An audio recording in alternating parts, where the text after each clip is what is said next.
ओम शांति। मीठे बच्चे, इस ड्रामा के अंदर विनाश की भारी नूंद है। तुम्हें विनाश से पहले कर्मातीत बनना है। मीठे बच्चे, इस ड्रामा के अंदर विनाश की भारी नूंद है।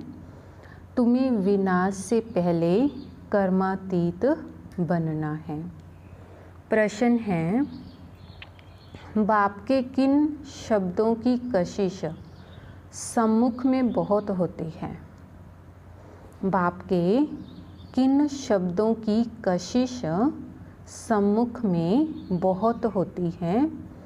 उत्तर है, बाप जब कहते तुम मेरे बच्चे हो, तो इन शब्दों की कशिश सम्मुख में बहुत होती है। सम्मुख सुनने से बहुत अच्छा लगता है। मधुबन सब बच्चों को आकर्षित करता है, क्योंकि यहाँ है ईश्वरीय परिवार। यहाँ ब्राह्मणों का संगठन है। ब्राह्मण आपस में ज्ञान की ही लेन देन करते हैं। गीत है, हमारे तीर्थ न्यारे हैं। ओम शांति।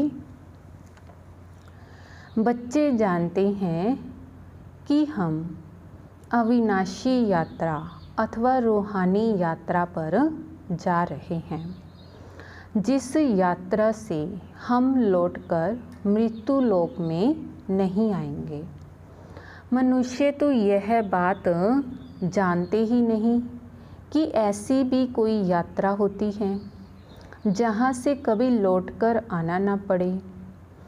तुम लक्की स्टार्स को अभी पता पड़ा है, यह पक्का याद करना है, हम आत्माएं पार्ट बजाती हैं। उस नाटक में ऐसे नहीं कहेंगे कि मुझ आत्मा ने यह वस्त्र पहनकर पार्ट बजाया, अब घर जाते हैं। वो तो अपने को शरीर ही समझते हैं। यहाँ तुम बच्चों को ज्ञान है, हम आत्मा हैं। यह शरीर रूपी कपड़ा छोड़ फिर दूसरा जाकर लेंगे। यह 84 जन्मों के पुराने कपड़े हैं। यह छोड़कर नई दुनिया में फिर नए कपड़े लेंगे। यह लक्ष्मी नारायण ने नए कपड़े पहने हैं ना, तुम्हारी ही राजधानी के हैं। तुम भी जाए ऐसे नए दैवी कपड़े पहनेंगे। यहाँ तो कहते हैं, मुझ निर्गुण हारे में कोई गुण नहीं। बाप ही फिर ऐसा गुणवान बनाते हैं। बाप कहते हैं, मेरा भी पार्ट है, आकर फिर तुमको वाइसलेस बनाता हूँ। यहाँ यह है जीवन बंद धाम, रावण राज्य है। यह तुम्हारी बुद्धि में है। हम पतित से पावन, फिर पावन से पतित कैसे बनते हैं? तुम बच्चे जानते हो, कलयुग है अंधियारा। रावण राज्य का अब अंत है। राम राज्य की अब आदि होनी है। अभी है संगम। कल्प के संगम युगे बाप को ही आना पड़ता है। दुनिया वाले भी अब यह समझ रहे हैं कि अब विनाश का समय है और स्थापना अर्थ भगवान कहाँ गुप्त वेश में है। अब गुप्त वेश में तो तुम आत्माएं भी हो। आत्मा अलग है, शरीर अलग है। यह मनुष्य चोला गुप्त वेश है। बाप को भी इसमें आना है। तुम्हारे शरीर पर नाम पड़ते हैं, उनको तो शरीर है नहीं। तुम भी आत्मा हो, वह भी आत्मा है। आत्मा का आत्मा के साथ अब मोह हुआ है, गाते भी हैं और संग तोड़ तुम संग जोड़ेंगे। जैसे आप मोह जीत हो वैसे हम भी बनेंगे। बाबा बहुत मोह जीत है।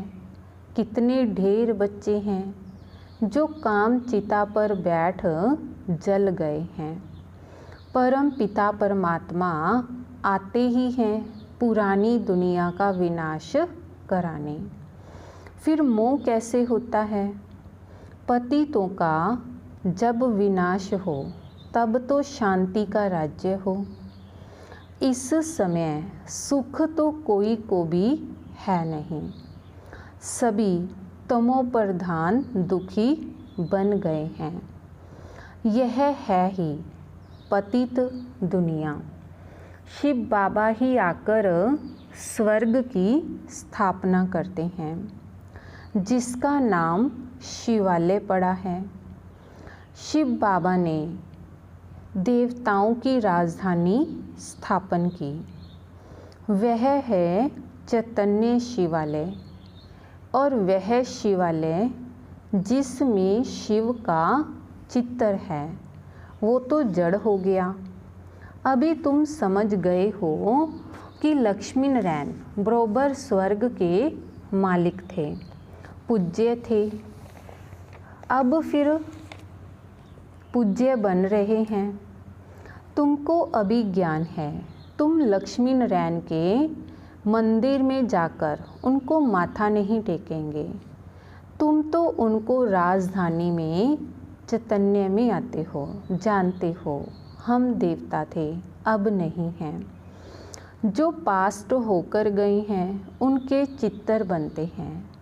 लक्ष्मी नारायण के मंदिर सबसे जास्ती बिड़ला बनाते हैं, तो उनकी भी सर्विस करनी चाहिए। यह तुम जो लक्ष्मी नारायण के मंदिर बनाते हो, हम आपको इन्हों के 84 जन्मों की कहानी सुनाते हैं, तो युक्ति से यह सौगात देनी चाहिए। बाबा सर्विस की युक्तियाँ तो बताते हैं। माताएं जाकर बोले, आप उनके मंदिर तो बनाते हो परंतु उनकी जीवन कहानी को जानते नहीं।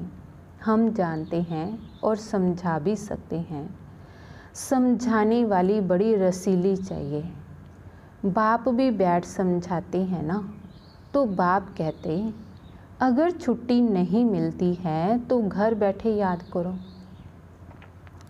यह तो जानते हो हम शिव बाबा की संतान हैं। मुरली तो मिल जाती है, ऐसे नहीं कि यहाँ आने से याद की यात्रा अच्छी होगी। घर में बैठने से याद की यात्रा कम हो जाएगी। बादल आते हैं रिफ़्रेश होने, तुम भी आते हो रिफ़्रेश होने। बाबा पास सम्मुख जाएं। आत्मा को ज्ञान है, सम्मुख सुनने से अच्छा लगता है। बात तो वही है। देखते हो शिव बाबा कैसे बैठ बच्चों को समझाते हैं। बच्चे तुम मेरे हो। तुमने 84 जन्मों का पाठ बजाया है।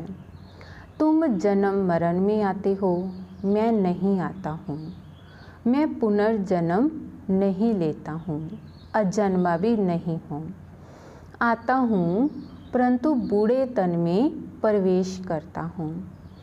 तुम आत्मा छोटे बच्चे के शरीर में प्रवेश करती हो। मैं परम धाम से आता हूँ नीचे पाठ बजाने।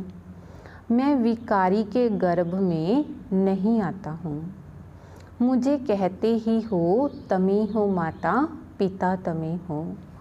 मेरा कोई माँ बाप हो न सके। मैं तो सिर्फ शरीर का आधार ले पाठ बजाता हूँ। तुम मुझे बुलाते हो दुख हर कर सुख देने के लिए। अब सन्मुख आया हूँ, आत्माओं से बात कर रहे हैं। यहाँ तो सब ब्राह्मण ही हैं। तुम बाहर जाते हो तो तो हंस और बगुले हो जाते हो। यहाँ मधुबन में तुमको संग ही ब्राह्मणों का है, आपस में ज्ञान की चिट चैट ही करेंगे। हम अपनी राजधानी स्थापन कर रहे हैं। बाबा आया हुआ है। एक दो को यह युक्ति बाप को याद करने की बताते रहो। भोजन पर भी एक दो को इशारा देते रहो कि बाप को याद करो। बहुत बड़ा संगठन है ना, वहाँ तो विकारी साथ में रहते हैं तो उनकी कशिश होती है। यहाँ तो किसकी कशिश नहीं होती। वारियस के साथ रहते हैं। तुम्हारा कुटुंब यह है।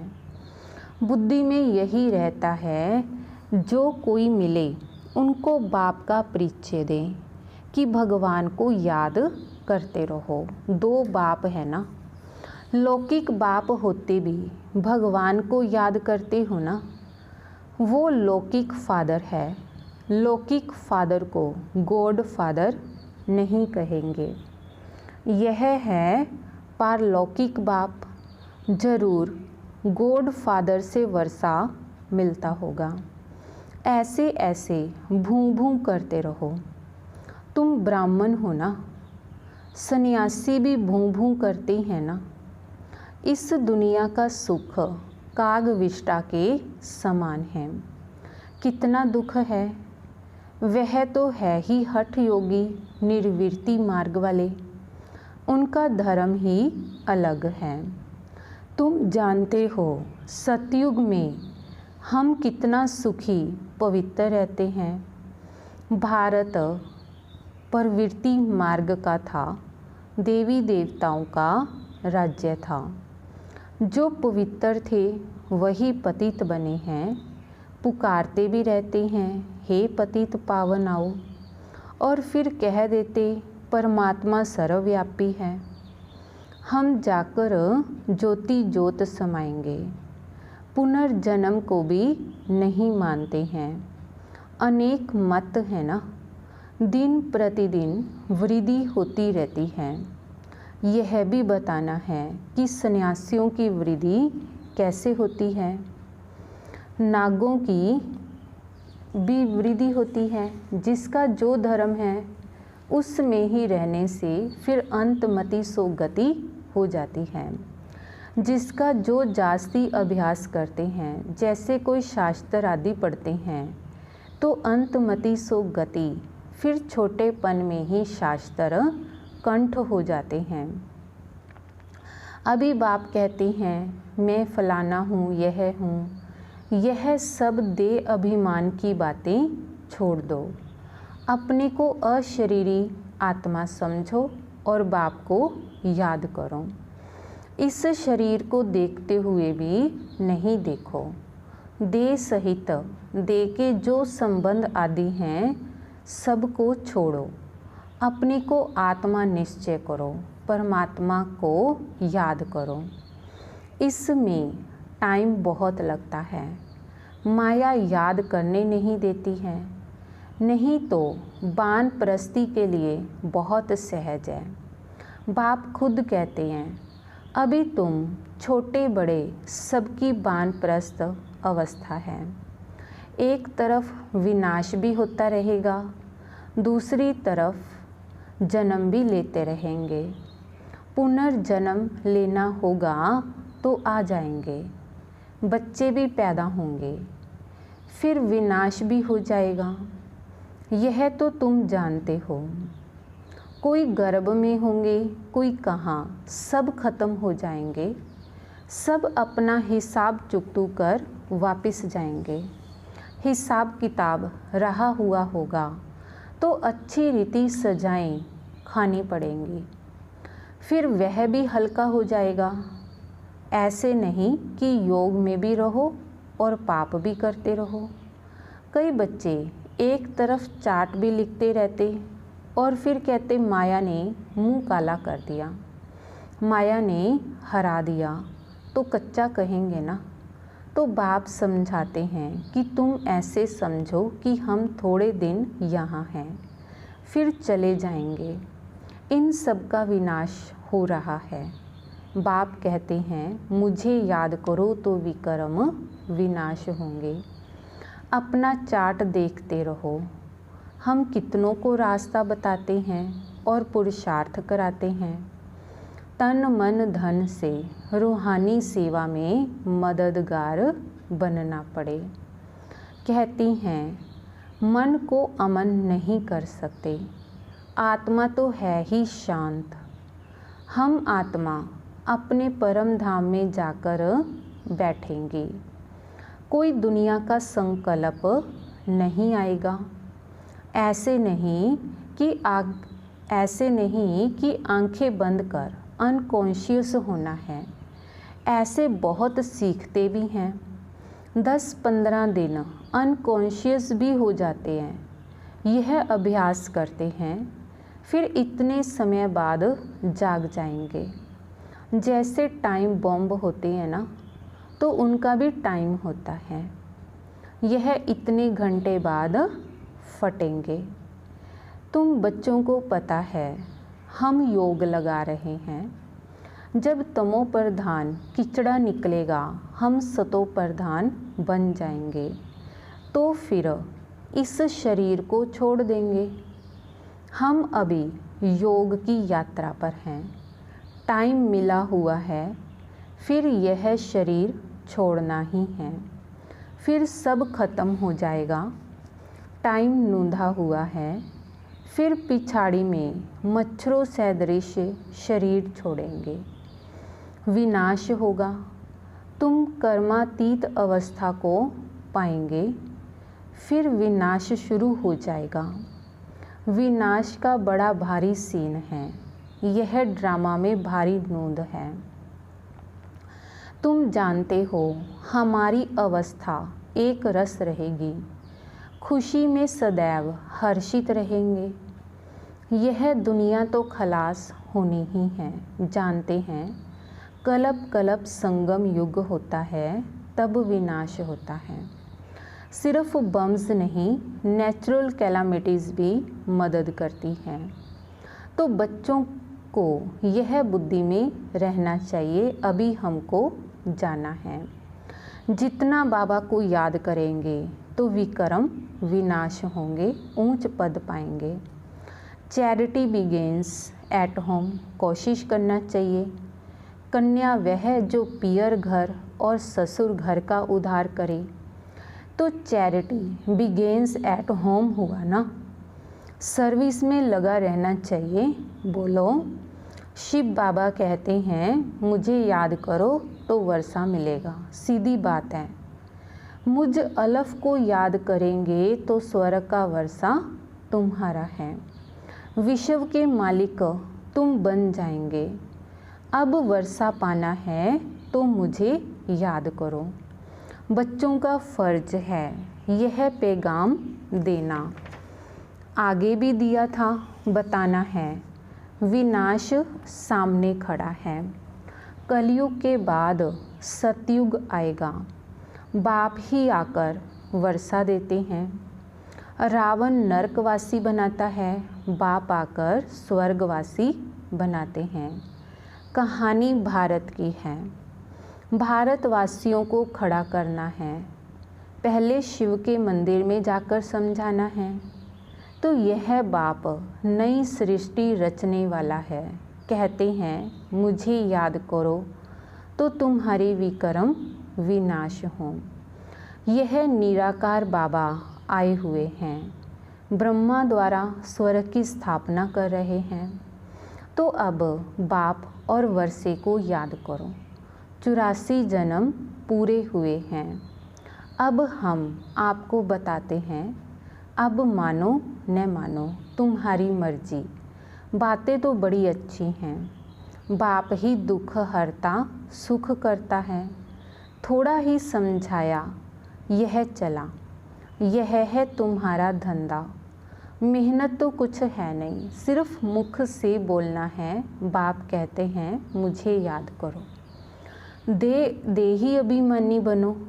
शिव के पुजारियों के पास जाओ, फिर लक्ष्मी नारायण के पुजारियों के पास जाओ उन्हें उनकी जीवन कहानी सुनाओ। अच्छा, मीठे मीठे सिक्के लदे बच्चों प्रति माता पिता बाप दादा का याद प्यार और गुड मॉर्निंग। रूहानी बाप की रूहानी बच्चों को नमस्ते। रूहानी बच्चों की रूहानी बाप दादाजी को याद प्यार गुड मॉर्निंग नमस्ते। शुक्रिया बाबा, शुक्रिया। धारणा के लिए मुख्य सार। पहला है, तन मन धन से रूहानी सेवा में मददगार बनना है। सबको अलफ का परिचय दे वर्षे का अधिकारी बनाना है। विनाश से पहले कर्मातीत बनने के लिए बाप की याद में रहना है। तन मन धन से रूहानी सेवा में मददगार बनना है।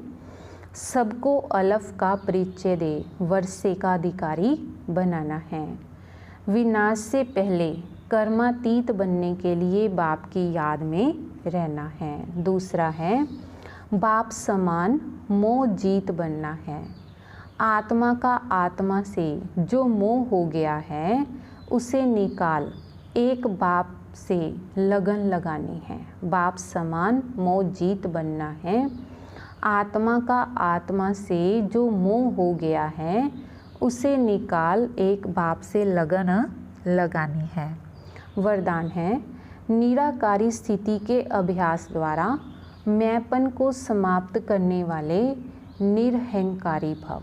निराकारी स्थिति के अभ्यास द्वारा मैंपन को समाप्त करने वाले निरहंकारी भव।